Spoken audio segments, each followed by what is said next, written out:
First story. It was a crisp autumn evening, and the shadows grew long as the Boy Scout troop returned to camp after a strenuous day of hiking. As the sun dipped below the horizon, I found myself grappling with the tent poles, struggling to erect our shelter alone. My friend had bailed on the trip last minute, leaving me to fend for myself. Eventually, a fellow scout noticed my predicament and offered a hand. With his assistance, the tent finally took shape, and we gathered around the campfire for a well-deserved dinner after exchanging tales of adventure and mischief. Night settled in like a thick blanket, and I crawled into my solitary tent. At first, I relished the extra space, but as the darkness deepened, a sense of isolation crept over me. The forest seemed to come alive with eerie whispers, and every rustle of leaves set my nerves on edge. Just as I began to drift into sleep, the tranquility shattered.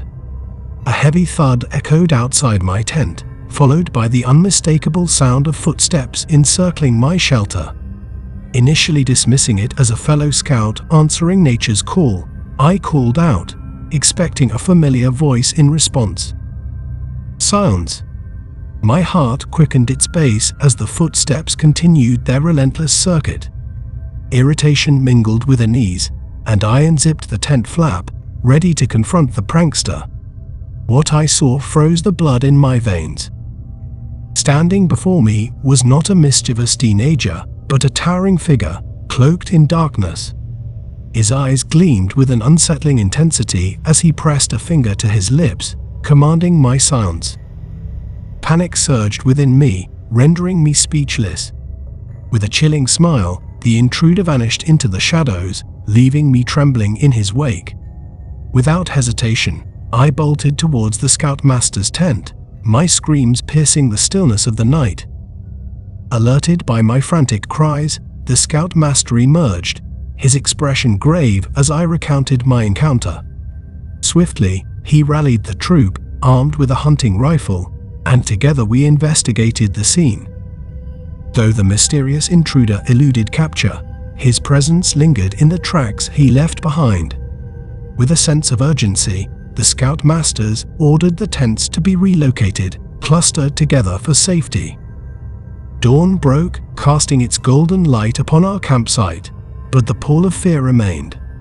The trip was cut short, and we departed, shaken but unharmed. As we bid farewell to the wilderness, I vowed never to return, haunted by the memory of that fateful night. Second story. Last summer, a few bodies and I embarked on a camping trip along the tranquil banks of the Willamette River. Our journey took us deep into the woods, far from the bustle of civilization. As the sun dipped below the horizon, we set up camp, eager for a night of relaxation and camaraderie. Under the canopy of stars, we indulged in night fishing, laughter, and the clinking of beer bottles. As the hours slipped away, intoxication blurred the boundaries between reality and hilarity, and even the simplest of jokes sent us into fits of laughter. Some time past the witching hour, we retreated to our respective tents, ready to surrender to the embrace of sleep. My buddy and I shared one tent, while the others occupied another nearby. Their laughter echoed through the night, initially a source of amusement, but soon it grated on our nerves. A sharp retort to silence them was met with an unsettling revelation. The laughter wasn't theirs. A chill slithered down my spine as the realization dawned upon us. An unknown presence lurked in the shadows, its laughter piercing the stillness of the night. With each passing moment, the laughter drew closer, its cadence warped and disconcerting. It echoed through the trees, devoid of companionship, a solitary spectre haunting the wilderness. Despite our inebriated state, fear gripped us tightly, drowning out the haze of alcohol. As the laughter neared our campsite, an eerie silence descended, punctuated only by the frantic beating of our hearts. Without warning, a hand pressed against the fabric of our tent, its silhouette stark against the moonlit canvas. Terror seized us, igniting primal instincts as we bolted from our shelter, screams tearing through the night. We fled blindly through the labyrinth of trees, our panicked footsteps reverberating in the darkness. Minutes stretched into eternity before we stumbled upon our salvation, the faint glimmer of our car amidst the shadows. Adrenaline-fueled and nauseous from exertion, I took the wheel, our frantic flight from the unknown culminating in a frenzied escape. The memory of that harrowing night lingers like a shadow, an indelible mark upon our souls. Who or what lurked in the darkness remains a mystery, a haunting reminder of the fragility of our mortal existence amidst the untamed wilderness. Third story. After completing my college education, I embarked on a solitary backpacking expedition deep into the vast expanse of the Canadian wilderness.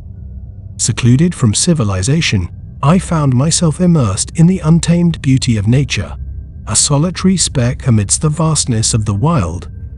With the nearest town a distant 3-hour bus ride away, and human encounters sparse, I relished the solitude, seeking solace in the serene wilderness.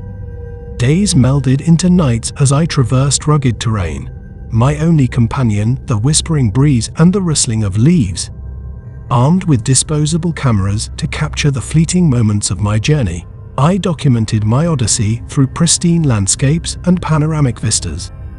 However, it was upon developing the film that I stumbled upon a chilling revelation. Amidst the mundane snapshots of nature lay a series of inexplicable images. 2 photographs capturing me in a state of vulnerable slumber within the confines of my tent. The blood drained from my face as I grappled with the implications of such intrusion. A sense of unease settled over me like a suffocating shroud, casting a pall over my once idyllic adventure. The sanctity of my solitude shattered, replaced by a creeping paranoia that gnawed at the edges of my sanity. Haunted by the enigma of those clandestine photographs, I returned home a shell of my former self. Every creak of the floorboards, every shadow dancing at the periphery of my vision, served as a chilling reminder of the unseen specter that had violated my sanctuary. Years have passed, but the scars of that harrowing ordeal linger still. I sleep with my door ajar, curtains tightly drawn, a futile attempt to ward off the lingering tendrils of fear that clutch at my soul. The wilderness may have released its grip on me, but the specter of that fateful journey remains an ever-present phantom, a silent sentinel in the recesses of my mind. Fourth story. My boyfriend and I opted for a serene getaway at the gorge, craving some intimate camping time away from the usual group outings. As we stepped out of our car to prepare for the mile-long hike back to our camping spot, 2 dubious figures emerged from the trailhead, casting us a suspicious glance before retreating into their vintage Volkswagen campervan. A sense of unease gripped me momentarily, but I brushed it off and led us onward to our camping spot. Having frequented the area before, I knew it like the back of my hand. Upon arrival, I scouted several potential spots, seeking the perfect one for our retreat. Up the hill, I noticed what seemed like another camper, prompting me to choose a spot slightly concealed from view but within earshot. As twilight descended, I ventured out in search of firewood. Suddenly, a stranger materialized, offering assistance and a bundle of firewood for a price. I chuckled at the notion, knowing the forest provided an abundance of free fuel. His claim of the wood being scarce due to recent clearance raised suspicion. When questioned about his extended stay, his inconsistent tales unraveled. He confessed to companionship and a makeshift home nearby, weaving a tangled web of deception. Alarmed by his presence, I sought to hasten his departure, eager to assess the situation with my boyfriend. His lingering gaze as he left sent shivers down my spine. Throughout the night, the forest seemed to whisper with ominous intent, punctuated by the unsettling crackle of branches. Convinced of the lurking threat, we silently packed our belongings, preparing to flee. His sudden call echoed through the darkness, fueling our urgency. Hastening our retreat, we left behind only our new tarp, a small sacrifice to expedite our escape. His persistent calls for our return only fueled our resolve to distance ourselves from the unsettling encounter. Alerting the authorities the following morning, I relayed our ordeal, thankful that our encounter had ended with nothing more than a loss of material possessions.